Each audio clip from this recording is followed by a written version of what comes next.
Build a Species PDF is now available on Drive-Thru RPG, only $3.99.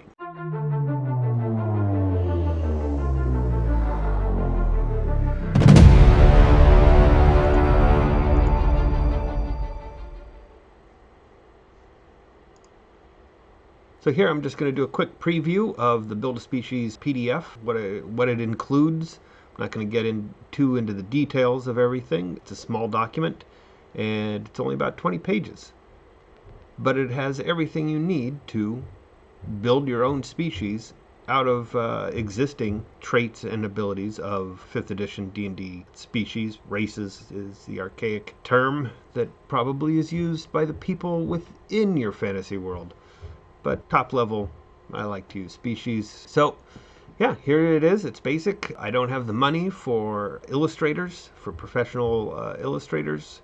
So maybe there'll be a deluxe edition at some point where you get to add in artwork that is of a quality far better than what I can do. One of the aims for this booklet is so that it can be printed in PDF booklet form, so that you can, if you have a two-sided printer, it'll print in booklet form, and then you can fold it together and staple the binding, and then you'll have an actual booklet. I did a proof of concept for another book that I'm working on. Probably can't see any of this, but anyways, double-sided printing, and then that way you can get the front cover. Again, I don't know if that'll come through, and then back cover, and it'll the PDF form will print it that way. There's a fantastic video. I'll try to find it and link it in the description of somebody else how I learned how to do it. And yeah, it's a lot of fun. You can print out your own PDFs. That's one reason. Try to keep it black and white, and so that printing costs on your end would be cheap. But yeah, so this way it's formatted so that the front inside page of the cover will be blank, and so you got a blank page, front inside cover, and then front. Here's the what do you call it? Legalese, the SRD system reference document. So all the example, or all the breakdowns of the species in here by their point system is all system reference document species, and then 4 unique examples, not taken from any, just kind of examples of what you could do. Here's the table of contents, and so yeah, it goes by trait points, and so each trait that a character or that a species has costs some amount of points. So the attributes, if you have a static bonus to an attribute, such as a +2 to strength, if the species that you're building has a flat +2 to strength, then that costs a certain amount of points. If the species gets to choose, like humans get I believe it's humans get a +1. No, humans get a +1 to everything, and half elves, I believe, get a choice. If you get to choose things, or if you get a lot of bonuses like the human, then it'll cost a little bit more points than a static bonus that all members of the species have to take. Have to, of course. You can always ask your DM to negotiate around all of that. My idea is that your average species, these are examples of average heroes, which is a weird thing to say, but there doesn't feel like everybody in a society would be trained in dwarven weapons, to me. Maybe it's a smaller society, but just like in a Forgotten Realms area, all mountain dwarves get these proficiencies. It seems too broad. So that's one of the other things I do. I break down. I have a way to break down species traits into biological traits, things that are genetic and born with, and then cultural traits that you get from your culture, so that you could swap out a cultural trait for another cultural trait if your character is born or lives in or grew up in a different culture than what is standard for the campaign. But of course, all of this is there's a lot of onus on the dungeon master to, solidify a lot of this information, because you could easily have it that, oh, the +2 to strength is a cultural trait. It's something that, everybody in the culture is born, and their forced, their schooling that they all have to join is very focused on physical fitness and increasing physical prowess, and that's a fine way to argue that attributes can be culturally inherited and are not biological. So for whatever makes sense for your campaign.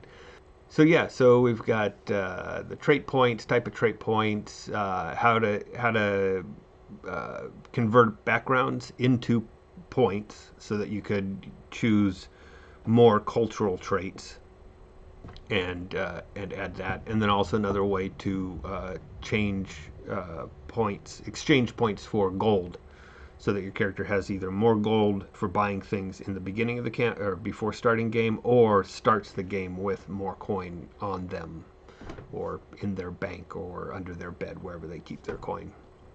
And then the basic rules to building a species, and then it just goes in and it's several tables that break down. There's the ability score traits, your +2 to strength, plus that this or that to whatever attribute. Advantage disadvantage traits, so traits that give you advantage on some particular aspect of the game. Break down how much those points cost. Armor class traits, if you want if you want a species to be let's say you're creating a lizard folk species in your campaign, you could give it natural armor, and then that species just has that natural armor, and that costs a certain amount of points. And then and it goes through the rest of those trait traits, and then I break down the SRD core species and their traits and how much they cost, and then suggested how to split them into biological and cultural traits, but again, just a suggestion. And then new species examples, so then I add 5 new species, new, but just taking examples of kind of standard monsters and or creatures in D&D, and what if they were playable species with their own societies. So this takes away a lot of them. My assumption is to take away a lot of the monster, like the in D&D, in your standard D&D campaign worlds, gnolls are created by Yenogu. I don't know if I'm pronouncing that right, but I'm sure it's Yenogu. Who cares? Fuck 'em. So gnolls are demon created. But what if that's just a rumor, and gnolls are actually a species of hyena people? They're still they're immortal species like any other type of thing, right? And then goblin, minotaur, ogre, and orc, just for fun. Using this system, I went through a lot of iterations on trying to break down the species traits out of the core books and giving them a point value that made sense.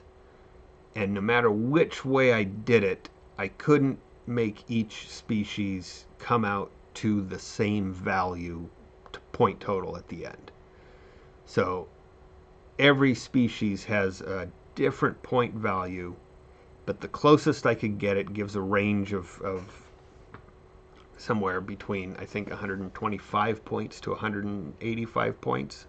So there's a 60-point difference between the species.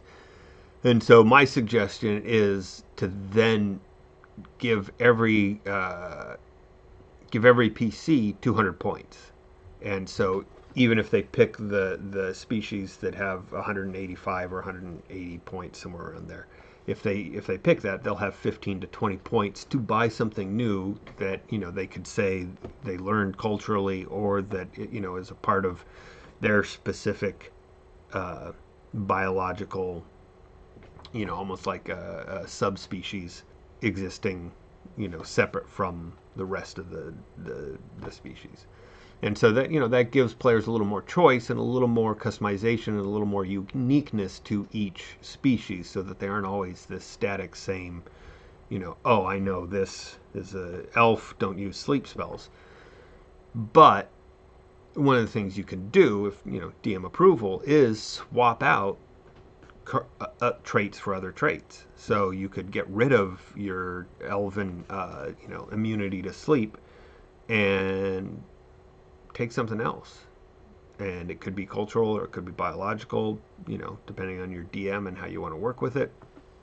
But then that way, there will be mystery with species. There's a little bit of uncertainty because everybody's unique and everybody has a little, they carry a lot with them from their heritage and their past, but they also are their own individual person. So that's the basics.